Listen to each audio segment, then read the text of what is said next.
just a quick video today. I think me servicing this generator. It's a backup generator for the house. It's got a twin cylinder gas powered Kohler engine. It's an SDMO generator unit. It's a fully automatic backup generator, and it's got all switchgear that I've installed. That's not actually flashing, that's an LED. It just looks like that in the video. We've got mains power comes out of here up to there. There's some breakers. That's a test point, so I can power things from this to test the generator, and then that goes off into the house. And in the house is a changeover switch. That is just a spurred power outlet which comes in, and that runs a battery charger in here to maintain the battery. So I've had it a little while. It's not actually had to do much duty in the house, but it does need a service. I got it very cheap, and it's got 60 hours on it, I think. So it doesn't even technically need a service for the hours, but the thing's, I don't know how old it is, I can't remember. There'll be a date on here somewhere. I'll try and put it on the screen if I find it. And it's probably never had an oil change. The oil looks lovely, but I think it's probably worth the change. So I'm just going to do an oil change, oil filter, air filter, and I'll probably swap the plugs as well, because I have got them. The oil shouldn't be too hard to drain. It's got this with a nice brass valve, so it should just run out of there. And I've got an old container I'm going to put under it. Hopefully a simple job. What I'm going to do is I'm going to run it up first to get it nice and warm so that the oil's a bit thinner. Let's do that. Get that out of the way. Hold that. We should be able to set this straight to run, and it will run. I'll turn the gas on.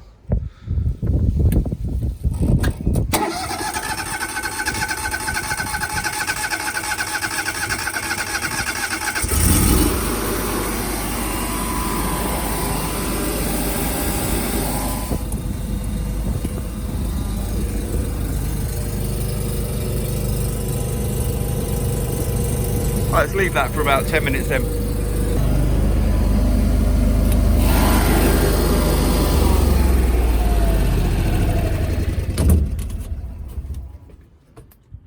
That is lovely and hot now. So, bits we need to change. 2 spark plugs, bought some Champion ones. One's out somewhere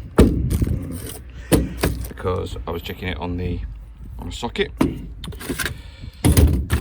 Air filter, oil filter. They're not genuine, they're aftermarket alternatives, but that was fine. It was quite hard to find the ones to match up. I ended up having to ring a company that sorted it out for me. Of course, Kohler being an American engine manufacturer, bits aren't as common over here. You can get them, but it was just easier to ring a company. There were so many variations on spark plugs and air filters and all sorts. I couldn't get the pre-filter. There's a pre-filter in there, you'll see in a minute. Couldn't get one. Didn't bother, it looked clean enough. And the oil, cheap and cheerful lawnmower oil. I did check, so okay, SJ, I'm sure it mentioned SJ, and it wanted 1030 oil. Happy days. Nice and warm, let's try and get that oil out.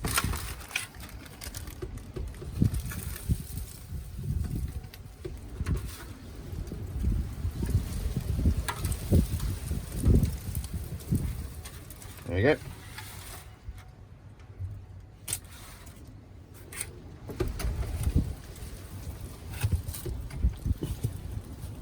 Like I said, the oil is actually pretty clean, but I still want to change it.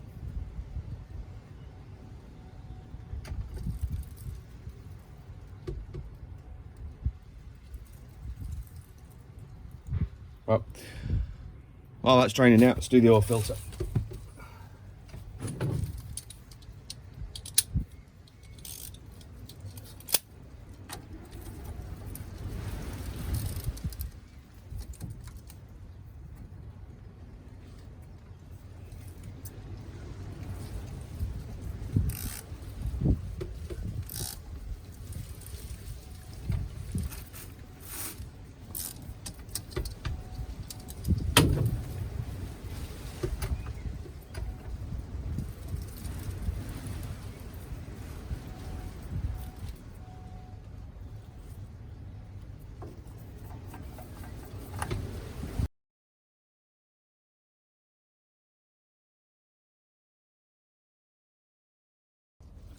Air filter then, it's under that.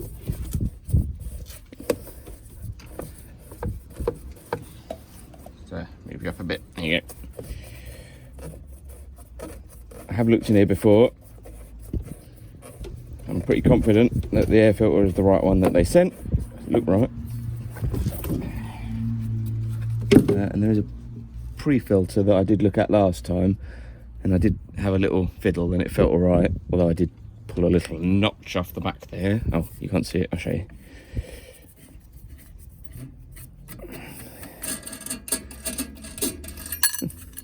What a funny wing nut. That just lifts out. Yeah, I did pull a bit off checking it last time. It's actually not that bad. These can disintegrate. It's actually comes off all right. Look, there we go. Couldn't get a new one of them, or it was some obscene amount of money, so I just didn't bother. It's part of the machine. There's the old one. It looks perfectly clean inside. I think most of the marking is actually rust from damp, which I guess isn't that good in itself. Here's the new one, which is, as you can see, it's not got as many pleats. So there's actually less filter material in this. But that's what you get for buying a cheaper aftermarket filter. For the amount of time it's going to run, I'm not bothered.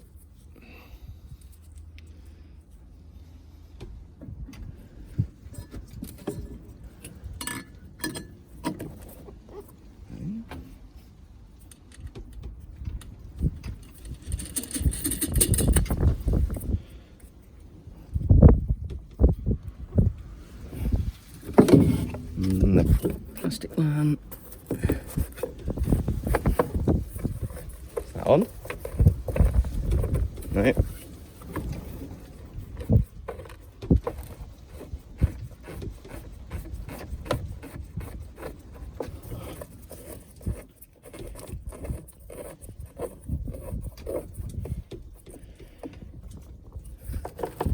There you go.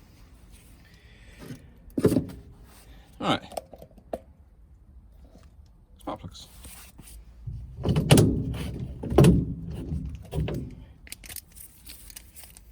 Is this going to be deep enough? Yes.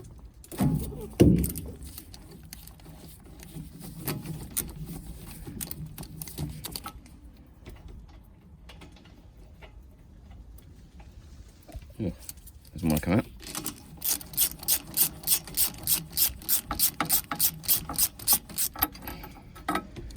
There we go.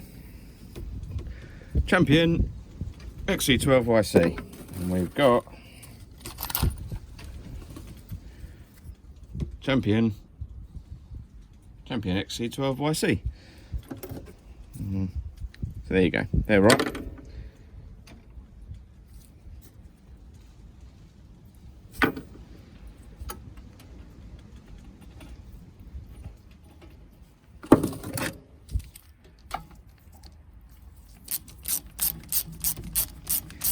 Very easy to cross thread a spark plug, so always start it by hand first. Make sure you got the threads right. You put it in this and then wind it in. You could be a couple of threads deep before you realise that you've done it wrong. So.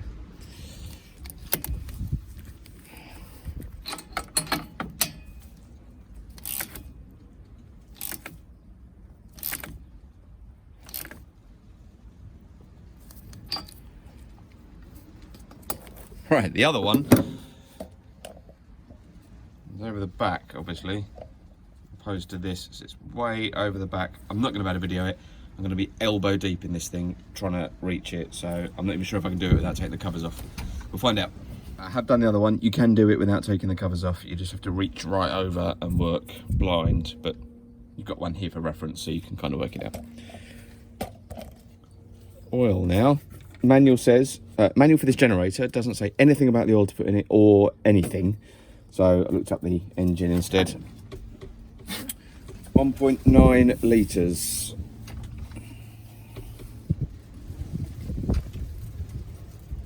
Have a check. Probably at 1.5. Yeah, about 1.8 there.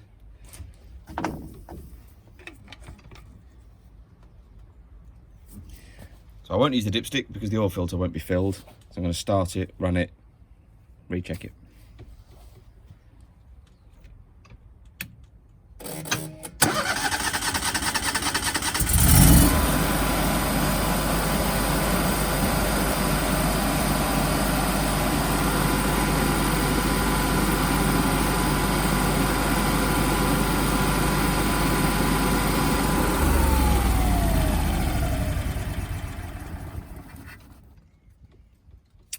Let the oil drain down for a minute or so, and then I'll check.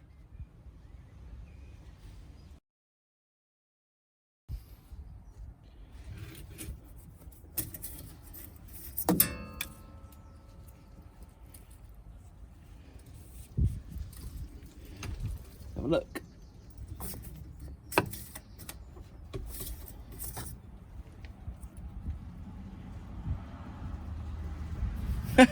Wow, okay, perfect. Let's see if I can get you to see that.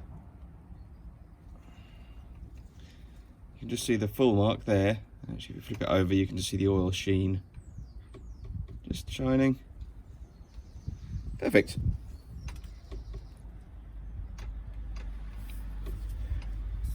I don't actually believe it. I'm going to do it again.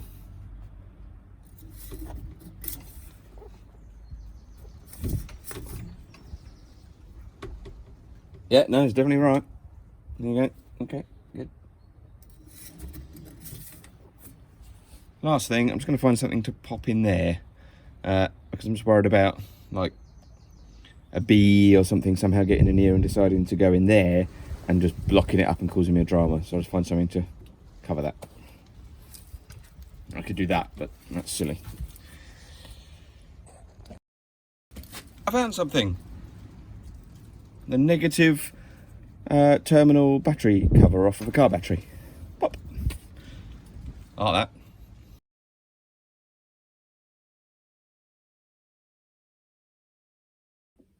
that. Here's the solenoid we're going to fit. It's 12 volts. I bought it off eBay. I bought a potentially name brand one. It looked a bit nicer than the cheap Chinese ones. It's going to have gas in it after all. I have pre-stripped some 2-core wire, and I'm going to try and work out how to assemble this. I've looked at it, and I think I can assemble it, but you might watch me get this wrong a few times. So let's try and work out what order everything goes in. So that must go on there.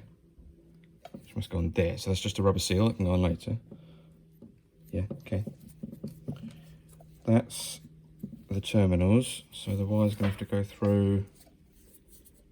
Let's work this out.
That looks right, and it says you have to keep the coil uppermost to prevent crud entering it, and so it actually makes sense to have the cable coming out downwards to prevent water ingress a little bit better, but this does have a rubber cover over it, so it should be fine. And then I've got this, so we should better take the outlet from the regulator into here, that way, flow arrow, gas out of gas bottle, regulator, into here, to the next one. Right, we'll go and have a look. So after all that work servicing it without taking the top off, I've taken the top off, so I get to the wiring. And here's the solenoid for the gas inlet. It's got a diode on the top, which I have no idea why, but I'm not an electronics expert. I need to get the cable in here, up to here, and I have tested across those two terminals, which obviously are the same as those, that this is operated by 12 volts and not some clever 5 volt type dealy, but it's not. So it was positive at the back, negative at the front. When it tries to start, that comes on. I have noticed there is a hole down there, back there, which looks like a standard size. So I'm going to try and put a rubber grommet or a cable entry gland in that. Get the cable in and up to here, run the cable around. It's going to go to the gas bottle, and the solenoid's going to go between there and there. So we're going to unscrew this from its fitting. So the solenoid is going to be the first thing in the line, which I think should help prevent any leaks.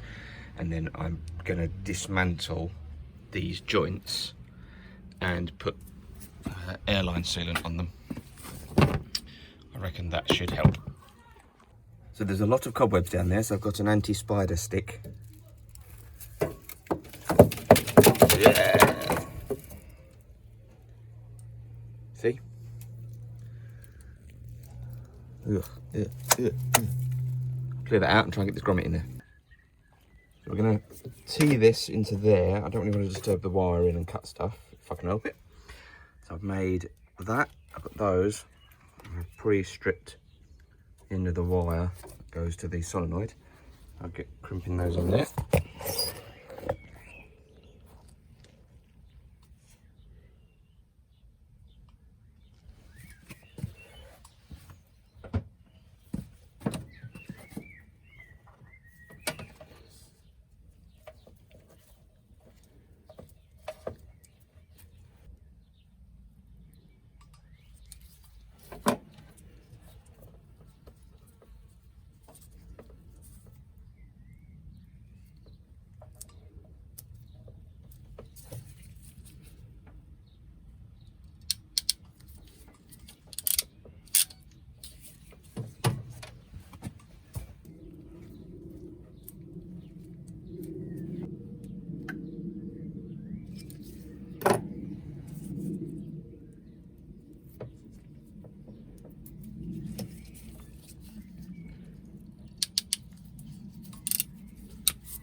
As you're wondering, the colours are the size wire they can take. So red, roughly a single wire.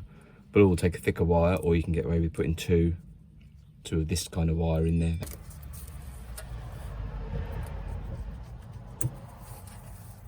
Red on. Connect red there.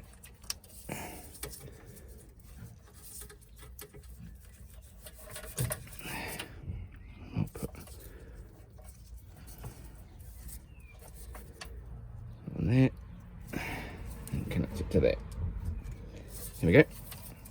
So we've still got that across the wires the same way it was. Now we tee it into the power.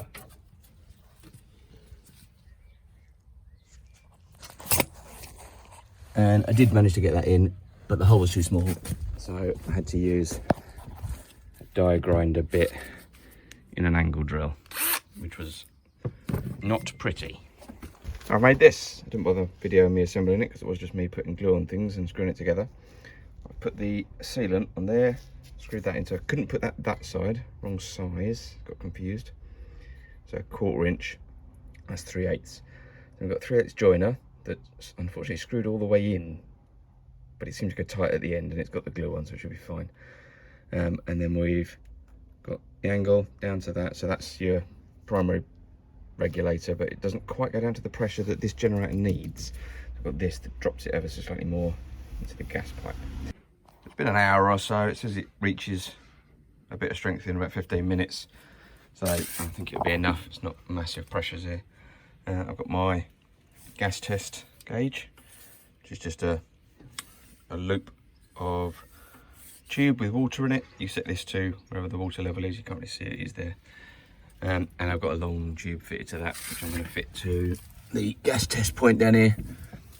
First job, I'm going to pressurise it slightly by turning it on. That should fire this. What I've done is disconnect the one in there so it still won't start.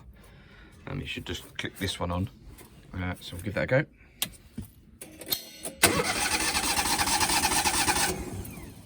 There we go. You heard that go, that was quite loud. Now I'll get a screwdriver and put the pipe on the gas test point. We'll see what it goes up to. Then we'll put it back on, probably. We'll see what it goes to. And then we'll leave it for 15 minutes or so, see if it goes down. Right, let's fit it on there. So the little, just has a little screw with an O-ring on the test point. We've got 0 pressure, which makes sense because obviously I had to open it to do that. You can just see I'll slide that up. You can see the liquid level. Get that somewhere in the middle. It's ever so slightly different. I think it's pulled a slight vacuum as it's cooled or something. Anyway, turn that back on. And then I'm going to click this and we'll see what happens to that. There's a possibility it's going to just blow the liquid out the top because it's going to be too high a pressure.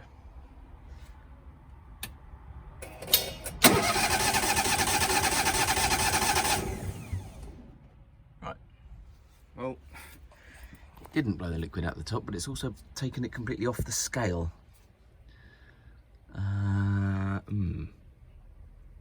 That's a problem. Let's think about that. What I might just do is just pull that off slightly just to reduce it down to a point where I can actually read the scale, and then we'll know that we've not got a leak if it stays there. Let's do that. Oh, actually, look.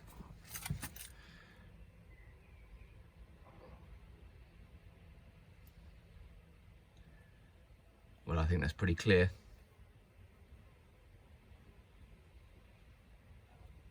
We are leaking. Right, well, time to find out where from. So we are still falling. It's not settled, so we do have a leak. And I've got some washing up liquid solution in a bottle that I use for finding holes in tyres. Let's look for the leak. I'll go around all this, and if I find one, I'll show you. So I've taken all those fittings off, taken them apart. It's compression fit stuff, and it's really, these are water fittings, not gas. This isn't really the ideal thing to use, but the gas test point that I had was like that. Could screw it all straight together if I can find the right adapters, but I just don't think I've got the right sizes to be able to do that. I think that's a smaller thread than that, so I can't put it in there. I don't know, I'll have a look, but basically my plan is I'm going to remove as many adapters as I can, if any, and then glue all of the fittings together with that airline sealant. We'll see if that makes a difference. It's all just drying out at the moment because it's got that washing up liquid solution on it. So I've replaced that nasty connector with a normal joiner, and I've glued every joint all the way down. Let's give this another go.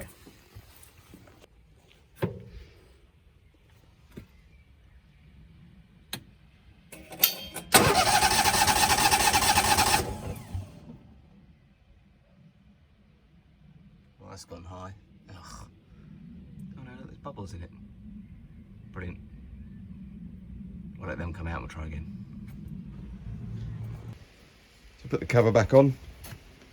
This started off when I was trying to test this just now, blowing the water out through the loop.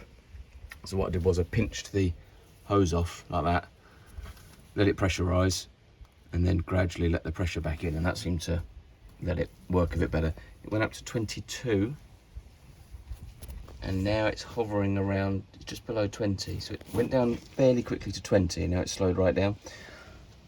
I'm not that worried. I think if there is a leak, it's absolutely minuscule, and it could be through any of these rubber hoses or whatnot, and it is absolutely tiny, and we are outside. This is millibar, this is measuring, it's monumentally small. So I'm pretty happy that this isn't going to leak all its gas out, and that I can run it safely. The other thing is, the main thing was I came out one day and this was empty, and that was because I'd left it on, and the only solenoid that cut anything off was the one in there. So any leaks through any of this were just very, very tiny amounts were coming out, and it emptied a whole gas bottle over about a month. Hopefully I better leave it now and actually leave it working. But anyway, let's test that it still runs with that on it.